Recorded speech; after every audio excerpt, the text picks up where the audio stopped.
Bonjour à toutes, bonjour à tous. L'hydrogène, cet élément présent sur Terre est tout sauf nouveau.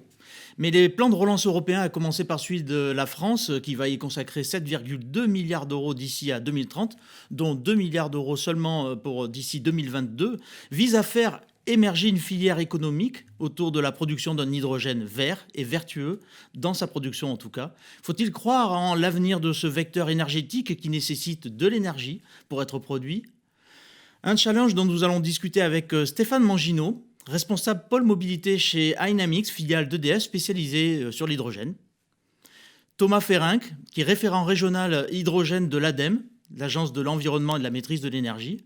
Et Julien Chauvet, directeur H2France, filiale hydrogène d'Engie Solutions, physiquement donc présent sur ce plateau. Je vous remercie. Merci, messieurs. Bonjour, merci Bonjour. beaucoup. Je vais peut-être commencer par vous, Thomas Ferrinck. Vous êtes à Limoges, hein, vous nous parlez de Limoges. Est-ce que vous m'entendez bien? Je vous entends très bien. Très bien. Faisons un petit peu de pédagogie. L'hydrogène qui est fait l'objet de beaucoup d'attention et d'intention aussi ces dernières années, c'est quoi exactement?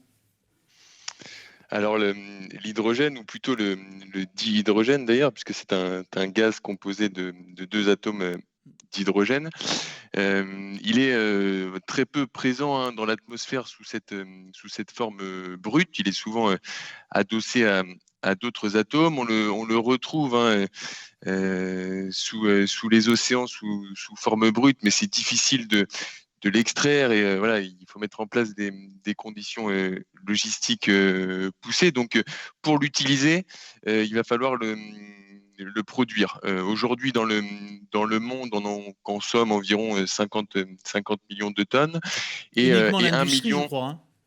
Et 1 million pour la France. Effectivement, aujourd'hui, c'est exclusivement pour le consommer en industrie chimique, tout ce qui est production d'hydrocarbures, production d'ammoniac, qu'on va utiliser cet hydrogène. Il faut savoir qu'aujourd'hui, plus de 95% de l'hydrogène est produit par des process où on va l'extraire de molécules de carbone et on va générer des gaz à effet de serre. On va se servir de gaz naturel ou de charbon. Et pour 1 million de tonnes consommées en France, on a un facteur 10, c'est-à-dire qu'on va produire 10 millions de tonnes de gaz à effet de serre et c'est fortement impactant. L'un des enjeux est de mieux le produire aujourd'hui et demain. Vous le touchez du doigt. Le principal enjeu, c'est, voilà, il va falloir le produire, peut-être massivement, mais en tout cas, plus jamais comme on le produit aujourd'hui.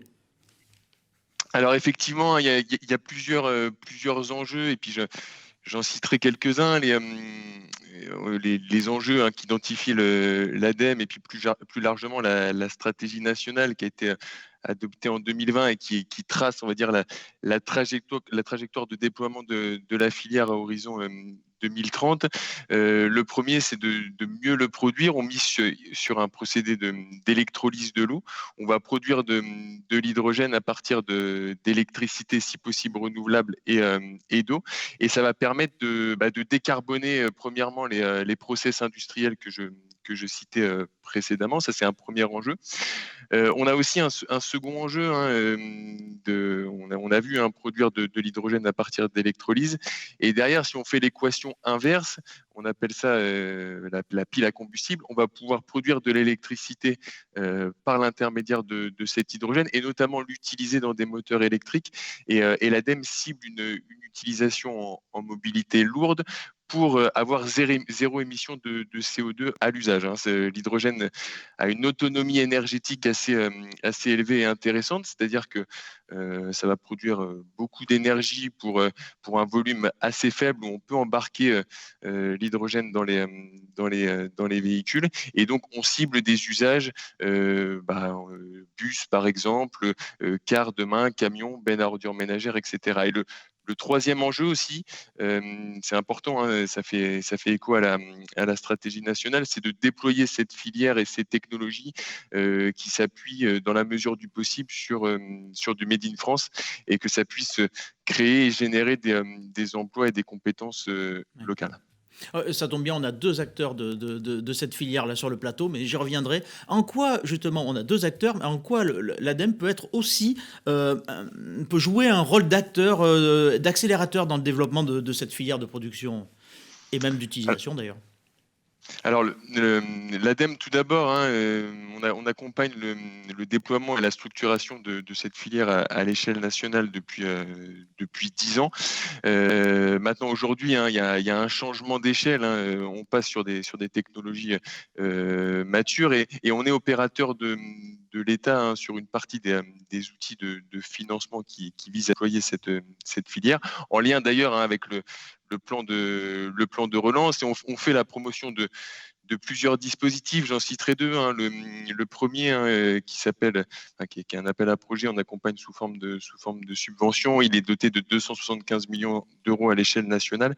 Et on accompagne, on va dire, des projets qui incluent l'ensemble de la chaîne de valeur, c'est-à-dire équipement de production, distribution et sécurisation des usages de l'hydrogène.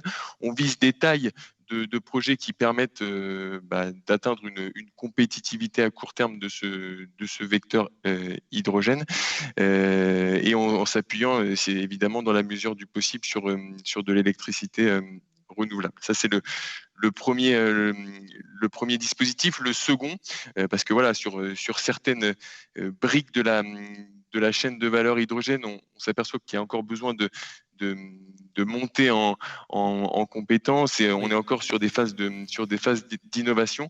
Voilà, on a un second appel à projet qui s'appelle Briques technologiques et démonstrateurs hydrogène, doté de 350 millions d'euros, où on accompagne ces programmes de recherche et de développement. Dites-moi, est-ce que, alors vous êtes un référent régional, alors même si on sera vu et regardé de partout, quand même, je m'intéresse tout particulièrement à cette région. Est-ce que oui ou non, la région se positionne en tant qu'acteur vraiment dynamique de cette production d'hydrogène décarboné? Alors, la région est un acteur dynamique, effectivement, hein. Ils ont fait paraître en 2020 leur feuille de route, et on fonctionne en partenariat, hein, dans l'accompagnement de ces projets, que ce soit lors des instructions des demandes d'aide sur la partie financement ou sur la partie technique. On est une région aussi qui a eu la chance, hein, d'avoir des pionniers sur ces projets hydrogène. Je pense au projet Luso à La Rochelle, ou encore au projet Phébus à Pau, hein, où ils ont souhaité convertir 8 bus de leur flotte à l'hydrogène, donc avec des retours d'expérience plutôt positifs sur les premières années de fonctionnement. Donc on a cette chance-là. Maintenant, je pense qu'il serait aussi intéressant que la région puisse analyser l'intérêt de convertir une partie de sa propre flotte, si justification de l'hydrogène il y a, avec ce vecteur hydrogène qui peut être tout à fait complémentaire à des solutions gaz par exemple. Dites-moi, sans trahir de secret, quels sont les projets tout particuliers que vous suivez, tout particulièrement des projets un peu forts en ce moment, que vous suivez avec un œil plutôt, j'allais dire bienveillant sans doute, mais voilà, avec une loupe. Alors, il y a une belle dynamique, hein, de projets aujourd'hui en Nouvelle-Aquitaine. Évidemment, on souhaite, hein, que ça puisse augmenter à court terme, et que chacun puisse s'intéresser à ce vecteur hydrogène. Je pense à des projets portés par des grandes agglomérations, par exemple, comme celui de Limoges Métropole, où ils ont choisi de convertir une partie assez ambitieuse de leur flotte bus et bennes à ordures ménagères à l'hydrogène. Je pense aussi à des territoires plus ruraux, sur des phases d'études cette fois de faisabilité, où ils vont chercher à atteindre, on va dire, les bons seuils pour s'inscrire dans cette transition. Je pense au département Dordogne, Lot-et-Garonne, ou encore Corrèze. Je pense aussi au territoire lac potable, où ils souhaitent transformer, laisser se servir de la bonne expérience de Phébus pour massifier un peu l'hydrogène sur une échelle un peu plus grande. Et enfin, je pense aussi à des projets portés à l'initiative d'industriels, industrie de la chimie notamment, qui utilisent cet hydrogène aujourd'hui carboné dans leur process, et qui souhaitent faire la transition. Donc certains sont en porte d'agglomération, génération, je pense à Poitiers ou d'autres. Voilà, on pourrait avoir des choses tout à fait intéressantes en mutualisant les usages process industriels et mobilité de collectivités. Thomas Ferenc, merci. Vous parliez de projets portés, notamment par des collectivités, mais il y a le projet donc porté aussi par des industriels du secteur. Alors, je vais me tourner tout de suite vers Julien Chauvet d'Engie Solutions. Alors, peut-être en 2 mots, présentez-moi je dirais la division d'Engie que vous représentez là sur ce plateau. Bonjour à vous, donc je représente Engie Solutions. Engie Solutions s'intéresse aux usages de l'énergie chez ses clients. Donc les grands métiers d'Engie Solutions sont les réseaux de chaleur, comme dans la région à Pau, tout près d'ici, Plaine-Garonne Énergie, à côté de vos bureaux, un beau site de géothermie. La production d'énergie chez les industriels, à côté de Limoges, à Saillat, des papetiers chez qui nous produisons de la vapeur pour leurs besoins, ou encore les contrats de performance énergétique. Donc vraiment, une proximité avec nos clients, avec les territoires, avec l'industrie, pour disposer d'une énergie vertueuse et efficace. Et donc nous avons décidé d'étendre cette démarche à l'hydrogène. Pour aller vers une société de l'hydrogène, il faut des usages de l'hydrogène. On l'a dit, aujourd'hui, l'hydrogène renouvelable existe très peu. Et donc, on doit développer ces usages de l'hydrogène renouvelable. Et donc, notre métier, notre action dans la chaîne hydrogène est de fédérer des acteurs sur un territoire pour faire naître ces projets et pour développer ces nouveaux usages de l'hydrogène renouvelable. Dites-moi, Julien Chauvet, pourquoi il est pourquoi il est plus réaliste finalement de croire en l'hydrogène qu'hier, par exemple? Alors, c'est la conjonction de quelques grands facteurs. Un premier facteur qui est un facteur environnemental, sur une prise de conscience de l'impact de l'homme sur son environnement, une volonté de sortir du carbone. 90% de l'énergie primaire, depuis qu'on a inventé le feu, est carbonée, émet du CO2. Et on a décidé et on agit pour qu'en 2050, on en soit sorti. On part de loin. On part de loin. Plus localement, l'impact de la pollution locale qui fait qu'on a décidé de sortir du moteur explosion là, plutôt dans la mobilité. Et puis en même temps, une dynamique des énergies renouvelables où les nouveaux renouvelables, solaires, éoliens, sont désormais bon marché. Pour donner juste un exemple, de l'autre côté des Pyrénées, l'énergie solaire et l'énergie éolienne valent $40 du baril de pétrole. Oui. C'est-à-dire pourquoi aller piocher du pétrole en Arabie On est Saoudite quand il est en Europe, l'électricité renouvelable est moins chère. Et l'hydrogène est le moyen d'atteindre un verdissement total du mix énergétique en 2050 en adressant, comme l'indiquait Thomas Ferenc, des usages que l'électricité renouvelable ne peut pas atteindre. L'industrie lourde, la mobilité lourde et intensive, les bus comme à Pau, les camions, les véhicules utilitaires de livraison, les taxis. Et puis enfin, des grandes fonctions énergétiques qui sont à date réservées plutôt au monde gazier. L'hydrogène, c'est de l'électricité sous forme de gaz. Oui. Donc c'est le meilleur des deux mondes, le meilleur de l'électricité avec le meilleur du gaz. Et cet hydrogène, on peut le transporter sur des longues distances dans des gazoducs, on peut le stocker sous terre entre les saisons. Et donc, il a aussi une fonction de pouvoir transporter, stocker l'énergie. Pour que tout cela se fasse, il faut commencer par faire des premiers projets aujourd'hui, et c'est ce que nous faisons. Dit comme ça fait envie, mais effectivement, il faut essuyer les plâtres. On parle d'une balance énergétique mondiale qui pourrait atteindre 20% d'ici 2050 grâce à l'hydrogène. Est-ce que c'est crédible ?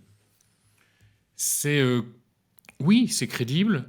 C'est le fruit de sachants, de calculs, de spécialistes, mais c'est d'autant plus crédible que nous agissons. Ce qui est essentiel, effectivement, c'est de tracer la voie, tracer le chemin, de voir les espoirs et les promesses, mais pour qu'elles se réalisent, il faut agir. Et donc aujourd'hui, grâce en fait à la volonté des territoires d'agir sur leur empreinte, sur leur environnement, la volonté des acteurs économiques, des industriels, les soutiens de l'Europe, de l'ADEME, donc de l'État, des régions, il y a une confluence d'intérêts d'acteurs qui font que les choses bougent.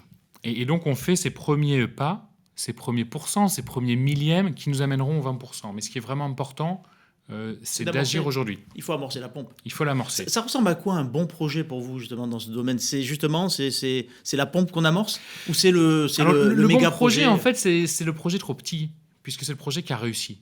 Un bon projet, c'est un Oui, prototype d'accord. parce Il est parce victime qu'il de son a, succès, vous voulez parce dire. qu'il est victime de son succès. On a par exemple fait les bus de Pau Phébus avec l'agglomération et le syndicat des transports de Pau.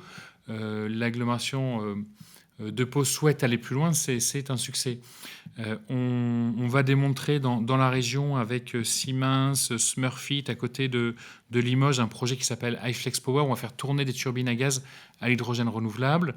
Nous souhaitons que ce soit un succès. Donc c'est vraiment ces premiers pas qui font les succès. On est quand même un peu au-delà de la preuve de concept, comme on dit. Alors, On est dans la bascule.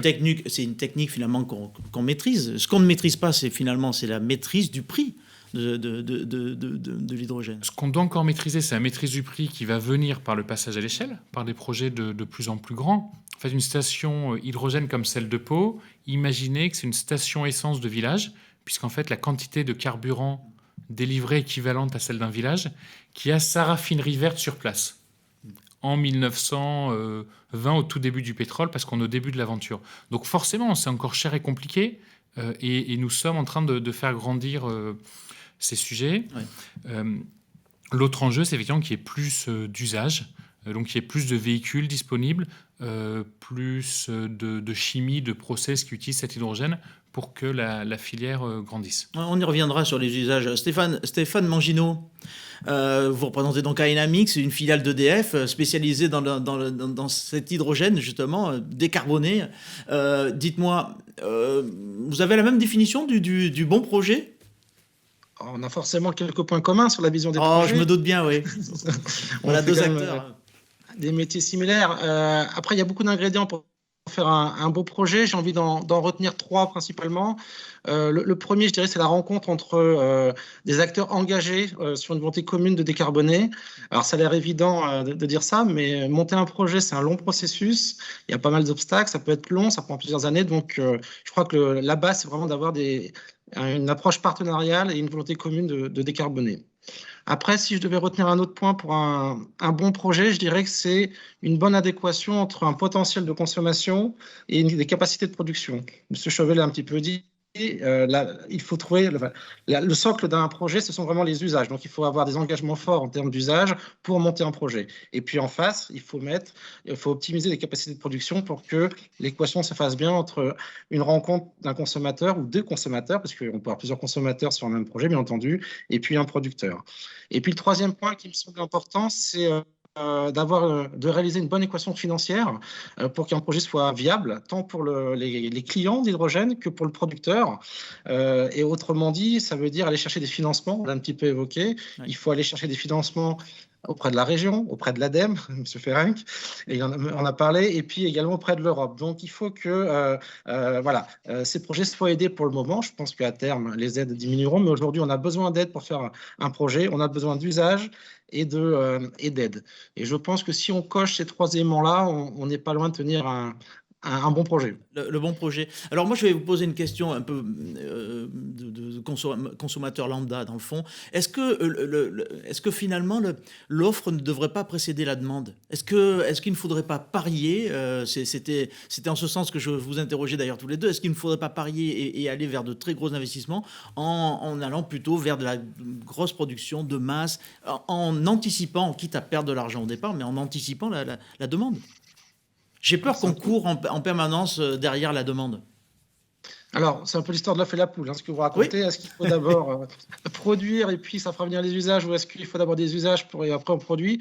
Je pense que le bon projet, c'est vraiment lorsque ça se monte en parallèle, sachant que je peux citer le projet d'Auxerre qui va être notre première réalisation mise en service en septembre 2021. On a des premiers usages qui permettent de mettre en service la station. Et puis après, Thomas Ferenc parlait d'écosystème. On va développer un écosystème où d'autres usages vont s'agréger. On envisage des camions, des véhicules utilitaires, du train, je l'espère. Donc voilà, c'est d'abord monter le projet et puis après le consolider. Donc nous, on part en général de la consolidation d'usage, c'est aussi un des critères auprès de l'ADEME pour monter un projet. Donc, mais pour autant, les deux doivent être menés en parallèle, bien entendu. Si je peux me permettre, effectivement, hein, la vision des écosystèmes, c'est justement pour éviter le phénomène d'œuf et de la Et poule de qu'on a poules. pu voir sur d'autres filières, et c'est bien d'accompagner l'ensemble, c'est-à-dire production, distribution et usage. Et pour autant, on fait le pari avec cet appel à projet que d'un côté, les volumes de production doivent être assez élevés pour atteindre des économies d'échelle et une compétitivité à moyen terme du vecteur hydrogène. Pour autant, côté usage, on demande évidemment à ce que la consommation de cet hydrogène soit significative. Donc, on est bien sur un double enjeu aujourd'hui. Évidemment, il faut que la consommation ou les équipements de mobilité puissent justifier de l'intérêt de l'hydrogène en termes d'autonomie journalière, par exemple, et en termes de besoin de temps de rechargement écourté. Oui, peut-être juste Julien pour Chauvet sur cette compléter. question, pardon. Ah, pardon. Oui, en fait, Non, je voulais effectivement, compléter une fois. Pardon. Allez-y. ouais, les deux. Moi, j'aime bien dire que l'œuf et la poule, on fait des poulaillers. Mais les deux se font à courte échelle. C'est parce que là, nous ancrons des écosystèmes dans les territoires, en Nouvelle-Aquitaine, en Occitanie avec l'écosystème aéroportuaire, dans le Var avec le maritime, en Auvergne-Rhône-Alpes avec les utilitaires. Bon, on pourrait faire un peu le tour de France. Ça va permettre de faire naître dans le territoire des premiers projets. Ces projets permettent ensuite l'interconnexion des régions, qui vont permettre de faire naître des projets nationaux, voire internationaux. Et donc, les deux doivent se faire la courte échelle.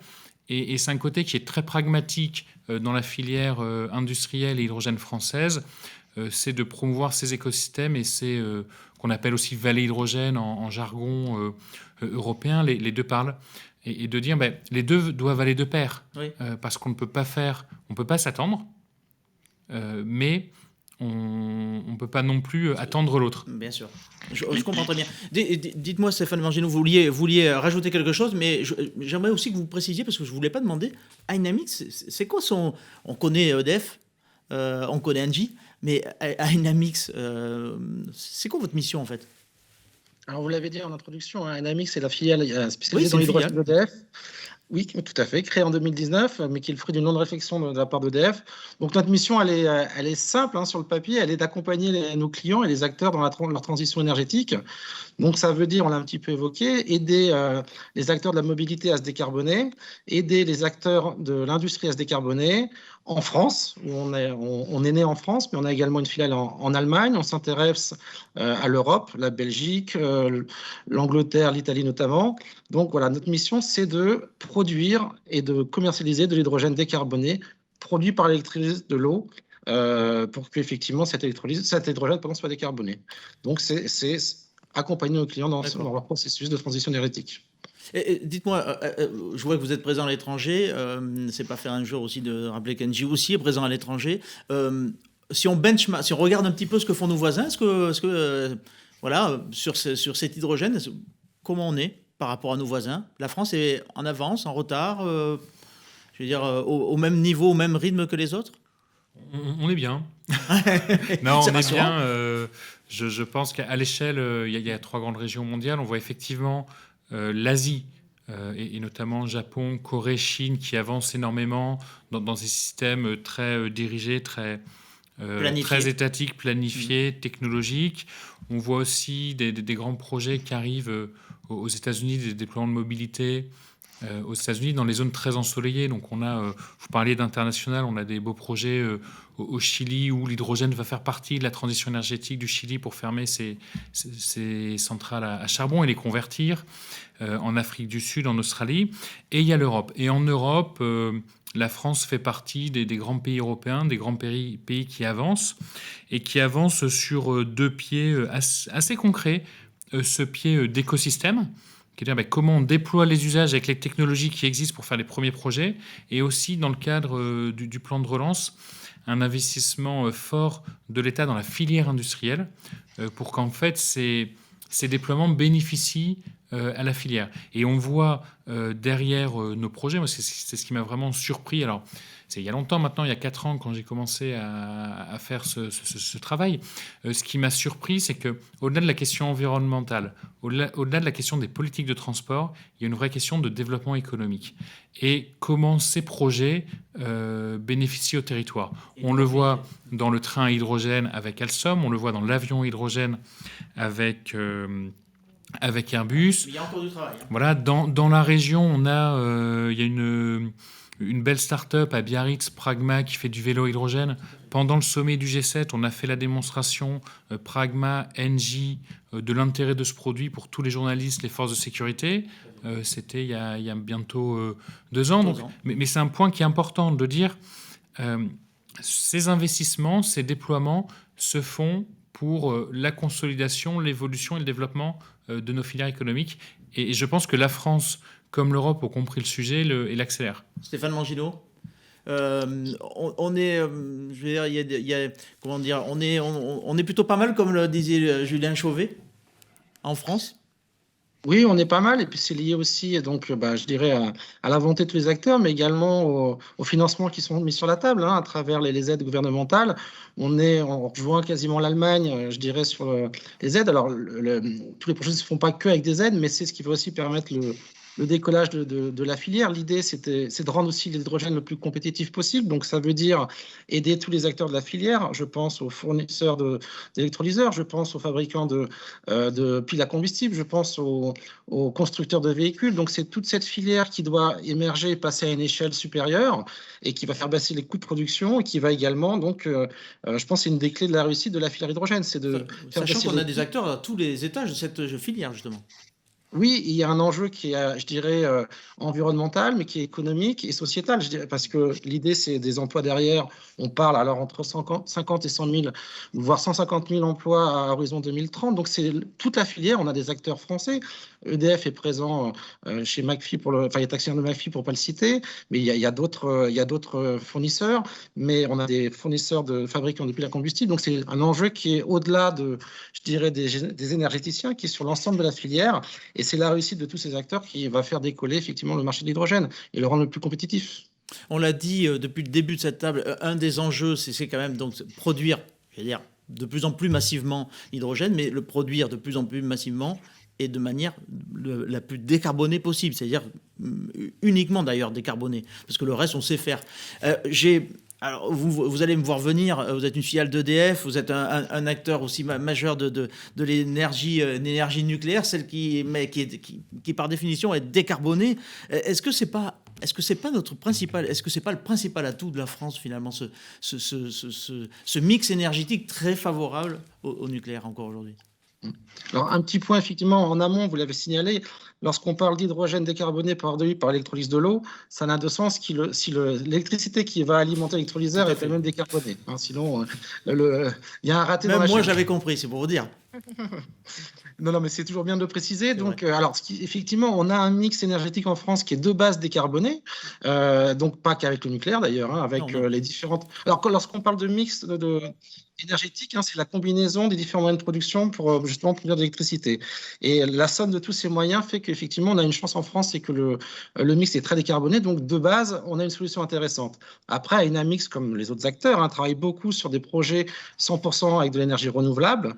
Mais disons que, voilà, on a, contrairement à d'autres pays, de base, une électricité qui circule dans le réseau qui est fortement décarbonée. Donc, il faut le prendre comme une opportunité, un atout. Oui, tout à fait, et que l'on complète par des énergies renouvelables sur certains projets à 100%. Julien Chauvet, je pense que vous êtes sur la même longueur d'onde. Oui, très clairement, le sens de l'hydrogène dans la transition énergétique, c'est l'intégration massive des renouvelables. Et donc, c'est comment on intègre massivement ces renouvelables.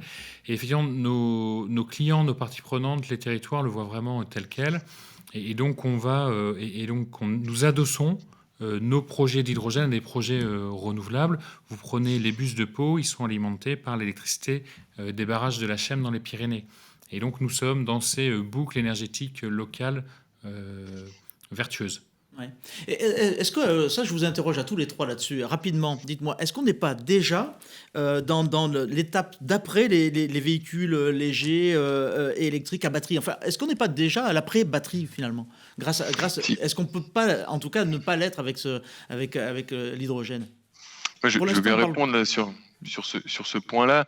Les technologies existent déjà, hein. Il y a déjà des voitures de particuliers qui fonctionnent à l'hydrogène sur un moteur électrique. La position, on a vu que le procédé d'électrolyse consomme aussi de l'énergie et consomme aussi beaucoup d'énergie. Donc la position de l'ADEME sur ce sujet-là, c'est le recours à l'hydrogène lorsque le besoin est là et lorsque l'autonomie, par exemple, le besoin d'autonomie journalière est supérieur à 130 km par jour, lorsque le temps de rechargement doit être relativement court, lorsqu'on sort un peu de ces critères, et c'est souvent le cas pour une voiture de particulier, Oui, c'est vrai. restons peut-être, hein, ou posons-nous la question de l'intérêt et de la pertinence environnementale de la batterie électrique, en tout cas sous l'axe gaz à effet Ouais. à effet de serre. Et pourtant, on voit par exemple, c'était pas plus tard qu'aujourd'hui, c'est BMW qui a annoncé que le lancement alors c'est un X5, c'est pas vraiment une petite voiture, hein, c'est un SUV assez massif, mais ils vont le lancer dès 2022, doté d'une pile à combustible. Alors c'est une bonne nouvelle, hein, qu'il y ait des voitures avec des piles à combustible. Après, effectivement, n'oublions pas, hein, la transition énergétique, c'est 3 piliers. Effectivement, la substitution, comment on passe d'une énergie carbonée à une énergie renouvelable. L'efficacité, avoir des dispositifs plus efficaces. Et puis quand même la sobriété. C'est-à-dire que tout ne peut pas reposer sur l'hydrogène et les renouvelables. Il faut aussi de l'efficacité et de la sobriété. Et dans le fond, si on peut prendre son vélo à la place de sa BMW X5, c'est peut-être pas plus mal non plus. Vous êtes adepte du vélo, Stéphane Mangino aussi? Il faudrait que j'en fasse plus, ça c'est sûr, mais ça me ferait pas de mal. Non, mais pour le coup, je pense qu'il y a, voilà, l'hydrogène, on y croit tous autour de la table, mais c'est une solution, mais c'est pas la seule. Donc voilà, il y a aussi des approches complémentaires qui peuvent être utilisées entre la batterie et l'hydrogène. Effectivement, en fonction des distances parcourues, en fonction de durée de rechargement, enfin de faire le plein à l'hydrogène qui est un temps plus court que la batterie. Mais encore une fois, on a nous-mêmes, hein, dans le groupe EDF, une filiale qui s'appelle Isivia, donc on porte aussi le sujet de la batterie. Je pense qu'il y a plusieurs réponses, hein, pour la décarbonation, et les deux solutions peuvent être complémentaires. Bon, allez, moi je vais vous poser une dernière question, après on se quittera. Ça a beaucoup fait parler, ça fait encore beaucoup parler, d'ailleurs on l'a évoqué tout à l'heure. Répondez-moi quasiment oui ou non. Vous y croyez à l'avion à hydrogène? Oui. Oui. Quoi, nous on est à fond dedans par différents biais. On construit une station sur l'aéroport de Toulouse-Blagnac. On a différents projets, des projets avec Ariane, Groupe et autres sur l'hydrogène liquide. Donc on y croit. On s'entend bien, je ne parle pas de coucou, hein, je parle d'avions, de transport, je de parle, masse, d'avions, d'A320, voire plus, A330 et autres. D'accord. Oui, Stéphane oui, Mangino, vous y horizon. croyez aussi? Pardon. Oui, même réponse. Et, alors, c'est un peu plus loin comme horizon, mais on travaille effectivement également avec les différents partenaires, les acteurs de la filière aéronautique.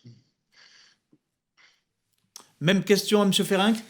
Oui, à horizon 2030-2035. Plusieurs experts s'accordent sur ces dates-là. On prend date, on va regarder ça, on va regarder ça de près, on va surveiller ça et je vous rappellerai d'ici en 2035 par exemple. Messieurs, je vous remercie, merci beaucoup pour ce débat qui a été, ma foi, court mais assez intense, je trouve. C'est un sujet qu'on pourra développer, à mon avis, à de multiples reprises et on s'en privera pas. Et si vous êtes partant, mais on en rediscutera ensemble. Merci beaucoup. Merci pour votre participation. Avec bonne plaisir, journée. merci à vous trois. Merci Au revoir. beaucoup. Et à bientôt. Merci, au revoir, bonne À journée. bientôt. Au revoir. Au revoir.